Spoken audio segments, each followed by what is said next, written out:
स्वागत है आपका यूपी तक में। नमस्कार, मैं हूं कुमार अभिषेक। हम हाजिर हैं पिछले 24 घंटे के सभी अहम खबरों को समेटे अपना शो आज का यूपी में, जिसमें है आपके सरोकार की खबरें। तो जान लीजिए क्या है सुर्खियां। तफसील से जानिए कि आखिर अब अयोध्या में मस्जिद को लेकर क्या होने जा रहा है। राम मंदिर का निर्माण शुरू हो चुका है, लेकिन मस्जिद को लेकर क्या है तैयारी, हम ये भी बताएंगे। हम ये भी बताने जा रहे हैं कि आखिर कफील अहमद के मामले में उत्तर प्रदेश सरकार को सुप्रीम कोर्ट से कैसे लगा है झटका। किसान आंदोलन के मामले में बीजेपी के बड़े नेताओं के क्या हैं बड़बोले बोल। साथ साथ प्रतापगढ़ में शादी के कुछ पहले जब एक्सीडेंट में एक लड़की अपंग हो गई तो कैसे होने वाले पति ने दिया है साथ। साथ साथ मुजफ्फरनगर की वो खबर भी जिसमें पिता जेल में, मां छोड़कर चली गई तो कैसे सड़क पर एक डॉगी के साथ अपनी जिंदगी गुजार रहा है एक मासूम। ये सभी खबरें आज का यूपी में। राम मंदिर निर्माण के साथ साथ अयोध्या में बनने वाली मस्जिद का भी निर्माण कार्य शुरू होने जा रहा है। 19 दिसंबर को इंडो इस्लामिक कल्चरल फाउंडेशन की एक बैठक लखनऊ में बुलाई गई है, जिसमें इस ट्रस्ट से जुड़े हुए सभी लोग और साथ साथ इसके आर्किटेक्ट को भी बुलाया गया है।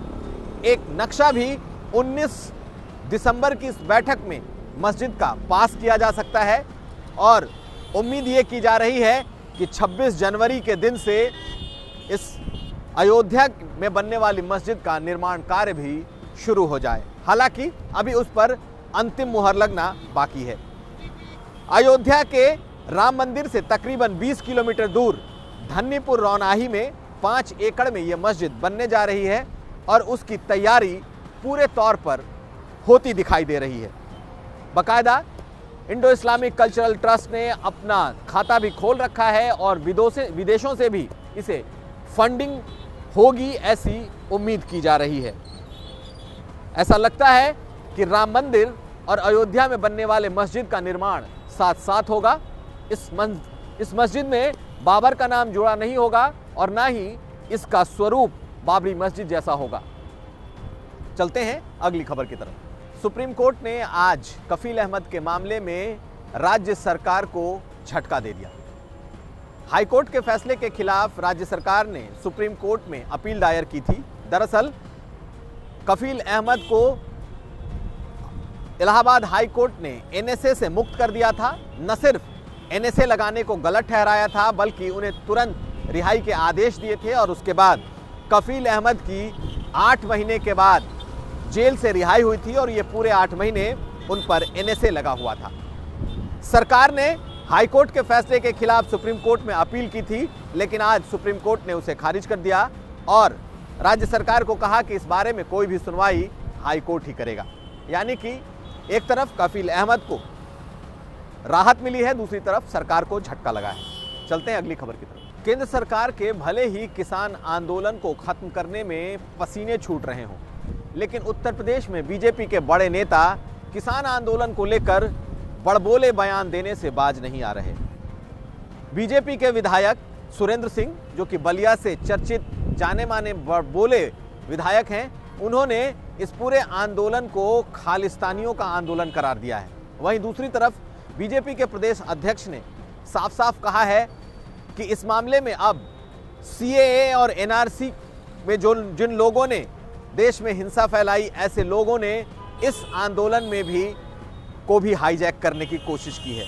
इसमें मार्क्सवादी, कम्युनिस्ट, जितने भी नक्सली और साथ साथ सीएए और एनआरसी के हिंसा से जुड़े हुए लोग, ऐसे लोग किसान आंदोलन में आ गए हैं। ये कहना है बीजेपी के प्रदेश अध्यक्ष स्वतंत्र देव सिंह का।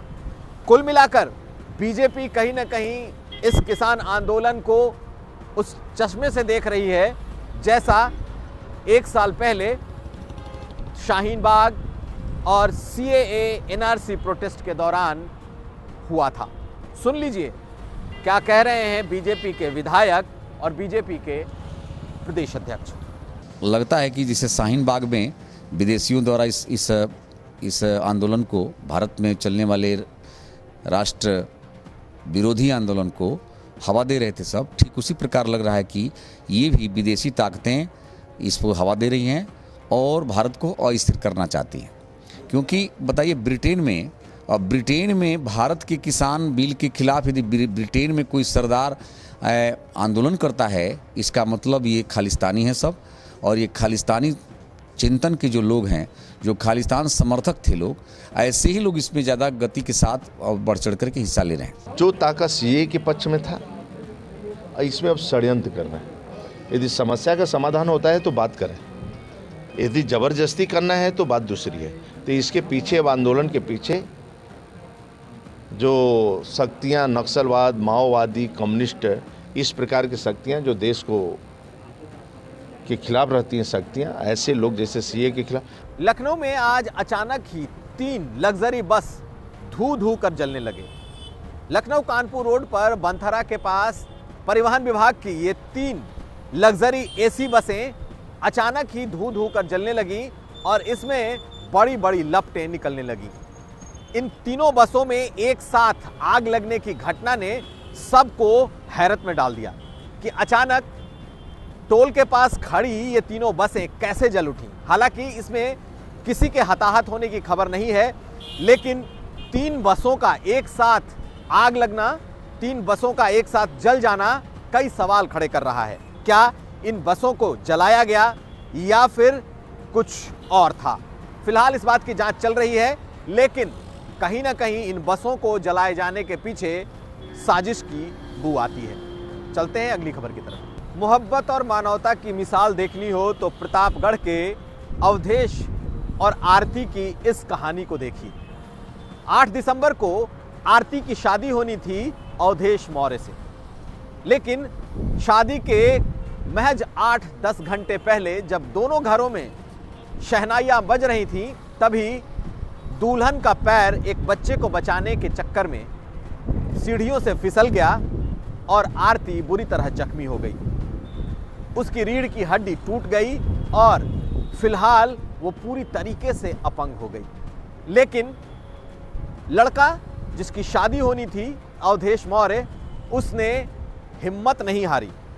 उस लड़के ने स्ट्रेचर में जाकर उसी मुहूर्त में बीमार आरती से न सिर्फ शादी की बल्कि वापस अस्पताल तक लेकर गया। इस कहानी की चर्चा उस पूरे इलाके में है कि जब लड़की शादी के ऐन पहले गिरकर अपंग हो गई, बावजूद उसके उस दूल्हे ने उसका साथ नहीं छोड़ा।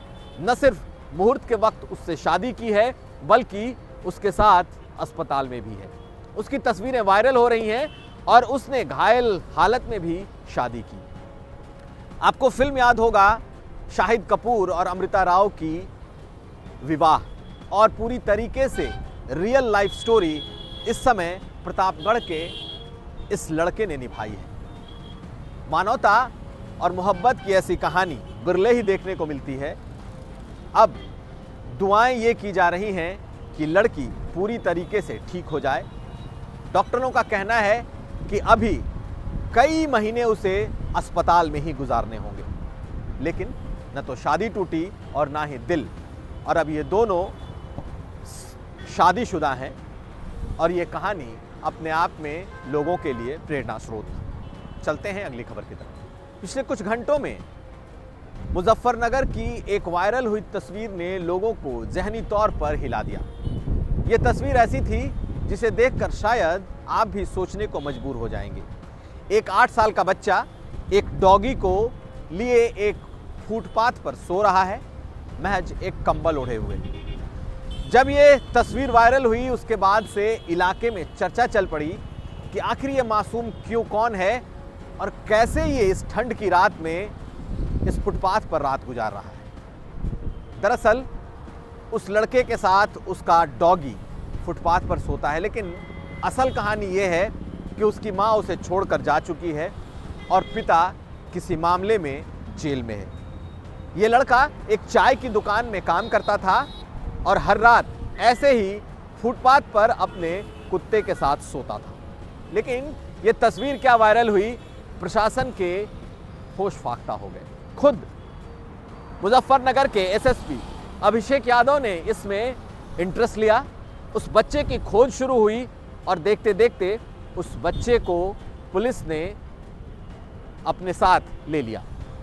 उस बच्चे को women and child welfare foundation के तहत रखा गया है और पता ये चला कि ये लड़का पिछले कई दिनों से इसी तरीके से अपने कुत्ते के साथ ठंड की ये रात गुजार रहा था। फिलहाल वो लावारिस था, लेकिन अब उसे सरकारी छांव मिल गई है। चलते हैं अगली खबर की तरफ। बदायूं में फिर एक लड़की एसिड अटैक की शिकार हुई है।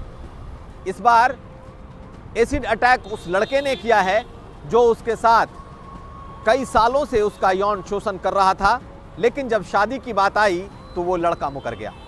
इस बारे में लड़की ने जब पुलिस में कंप्लेन किया तो वो लड़का इतना बौखला गया कि उसने उस लड़की पर एसिड से हमला कर दिया। ये लड़की बुरी तरह झुलस गई है और उसका इलाज चल रहा है। कई धाराओं में उस लड़के के खिलाफ मामला दर्ज कर लिया गया है, लेकिन ये एसिड अटैक ऐसा है जिसमें उस लड़के ने पहले उसका यौन शोषण किया, लेकिन जब शादी की बात आई तो मुकर गया।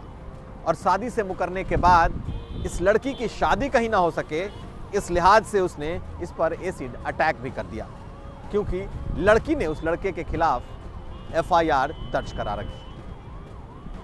ये था आज का यूपी।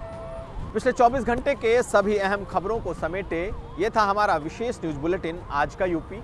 हम फिर हाजिर होंगे, तब तक आप देखते रहिए यूपी तक।